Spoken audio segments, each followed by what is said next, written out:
The bombardment of Gaza didn't let up on Saturday, even in the wake of a deadly mistake. On Friday, 3 Israeli hostages held captive since October 7th were shot and killed, a terrible blunder which the Israeli Defense Forces acknowledged.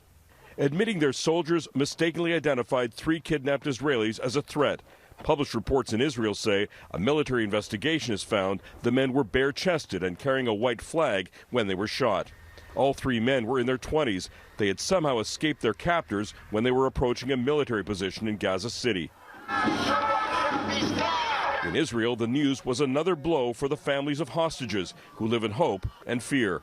My reaction, first of all, was grief. These are families that I know personally and people that have been waiting so hopefully for their loved ones to return. Hundreds of protesters blocked a main highway in Tel Aviv, calling for the hostages' return. While more than 100 hostages have been released, a similar number are still missing.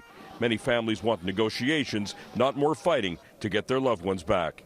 And put the best offer on the table to get the hostages back alive. Alive. We don't want them back in bags. There is a need to just stop and talk. The head of the Palestinian delegation to Canada says it's time for Israel to stop its military action in Gaza. The way Israel is portraying its war on Hamas is not really a war on Hamas, it's a war on the Palestinian people. Israel says it's targeting Hamas, not civilians, insisting the group's fighters intentionally use civilians as cover.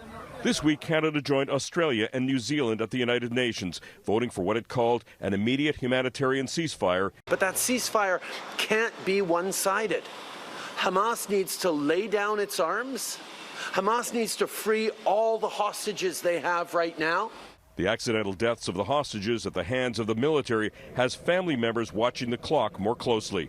We have no time. That's what my clock that I took to the United States and to any meeting says. We have no time. Sean O'Shea, Global News, Toronto.